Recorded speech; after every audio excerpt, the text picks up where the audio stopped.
செய்தார். அப்பொழுது PH பாண்டியன் அவர்கள் சபாநாயகர். அவர் சொல்ற காரணம், ஸ்டாலின் அவர்கள் சொல்ற காரணம், வட இந்தியாவில் அதிகமா எண்ணிக்கை வந்துடுமா MP, தென்னிந்தியாவில் குறைஞ்சிடுமா? ஸ்டாலின் அவர்களே, உங்களுக்கு கணக்கு தெரியலன்னு சொல்லிடுமா, நாங்க புரிஞ்சுப்போம். தமிழ்நாட்டில் 50 விழுக்காடு தொகுதிகள் அதிகரிக்கப்படும். உத்தரப்பிரதேசத்தில் 50 விழுக்காடு தொகுதிகள் அதிகரிக்கப்படும். பீகாரிலே 50 விழுக்காடு தொகுதிகள் அதிகரிக்கப்படும். அதே போன்று கேரளா, கர்நாடகா, ஆந்திரா, தெலுங்கானா, மகாராஷ்டிரா, ஒரிசா, மத்திய பிரதேஷ், மேற்கு வங்கம், பஞ்சாப், ஹரியானா, ராஜஸ்தான், சத்தீஸ்கர், ஜார்க்கண்ட் எல்லா மாநிலத்திலும் 50 விழுக்காடு தொகுதிகள் அதிகரிக்கப்படும். அவ்வளவுதான்.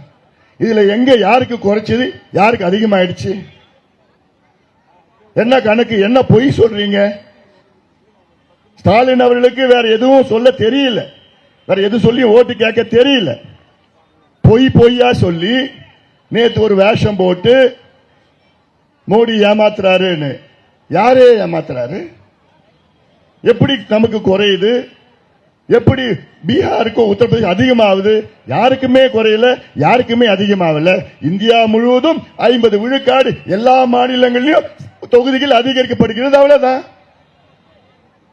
இது பொய்யை சொல்லி இந்த சட்ட நகலை கொளுத்துகின்ற ஸ்டாலின் அவர்களே, நேற்று செய்தது, நீங்கள் செய்தது தேச துரோக செயல். நாடாளுமன்றத்திலே பெண்களுக்கு இடஒதுக்கீடு வழங்குகின்ற அந்த சட்ட மசோதா நகலை எரித்தது ஒரு முதலமைச்சர், எரித்தது. இது தேச துரோக செயல். இதுக்கு சாதாரணமா ஜெயில போடுவாங்க.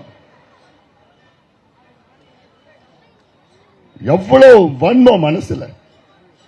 இந்த தேர்தல் பிரச்சார தொடக்கத்திலமா ஸ்டாலின் அவர்கள், நான் 5 ஆண்டு காலம் இந்த திட்டத்தை கொண்டு வந்த, அதை சொன்ன இதை சொன்னு பொய்ய சொன்னாரு, எடுபடல. நீங்க யாரும் நம்பல. ஏன்னா இதே ஸ்டாலின் அவர்கள் சொன்னார், இந்த மாவட்டத்தில், திருப்பத்தூர் மாவட்டத்தில் 21 வாக்குறுதிகள் கொடுத்தார் 5 ஆண்டுகளுக்கு முன்பு. நாங்கள் வெற்றி பெற்றால் திருப்பத்தூர் மாவட்டத்திற்கு 21 வாக்குறுதிகளை நான் நிறைவேற்றுவேன் என்று. அதில் எத்தனை வாக்குறுதிகள் நிறைவேற்றினா தெரியுமாமா? எத்தனைமா? 0, 1 கூட நிறைவேற்றல. 5 ஆண்டு காலம் சாதனை பத்தி பேசுன்னு சொன்னா 8000 ரூபாய் கூப்பனை பத்தி பேசிட்டு இருக்கிறார் ஸ்டாலின். இதெல்லாம் புரிஞ்சுக்குமா? அதுவும் டூப்ளிகேட் கூப்பன். அதான் போய் யாரும் வாங்கிட போறீங்க. அது கிழிச்சு குப்பையில போடணும், ஒன்னும் ஆக போறது கிடையாது. அந்த டூப்ளிகேட் கூப்பன் கொடுக்கலன்னு திருச்சியிலமா முந்தா நாள் ஒரு பெண், கல்லூரி படிக்கிற பெண், ஏதோ டூப்ளிகேட் கூப்பன் 8000 ரூபாய்க்கு பிரிண்ட் பண்ணி கொடுத்தாங்க. அத ஒரு பெண் கேட்டுச்சு. அந்த பெண்ணுக்கு அந்த டூப்ளிகேட் கூப்பன் திமுக காரன் கொடுக்கல. அந்த பெண் பட்டியலினத்தை சார்ந்த பெண், பட்டியலினா தாழ்த்தப்பட்ட சமுதாயத்தை சார்ந்த பெண், கல்லூரியில் படிக்கிற பெண். அது கேட்டுச்சு, கொடுக்க முடியாதுன்னு சொன்னாங்க. ஏன்னு சொல்லிச்சு, இல்ல நீ பட்டியலினத்தை சார்ந்தவர், அதனால உனக்கு கொடுக்க முடியாது அப்படின்னு திமுக காரன் சொன்னாங்க. அவமானம் தாங்காம அந்த பெண் தற்கொலை பண்ணிடுச்சுமா. எதுக்கு? இந்த டூப்ளிகேட் கூப்பனுக்காக. அதான் நான் கேட்கிறேன். அதுல இப்ப 6 திமுக காரங்களை கைது பண்ணிருக்கிறாங்க. இந்த டூப்ளிகேட் கூப்பன் 8000 கூப்பன் நம்பாதீங்க. இந்த 8000 ரூபாய் கூப்பன் உங்களுக்கு கிடைக்கணும்னா திமுக கட்சிக்காரங்கிட்ட நீங்க 3000 ரூபாய் லஞ்சம் கொடுக்கணும். உனக்கு சும்மா கொடுக்க மாட்டான். அந்த கூப்பனை கொடுக்கறதே திமுக கட்சிக்காரன் தான் கொடுப்பான், அவன் குடும்பத்துக்கு தான் கொடுப்பான், உங்களுக்கு கொடுக்க மாட்டான். ஆனால் எடப்பாடி பழனிசாமி அவர் சொல்றாரு,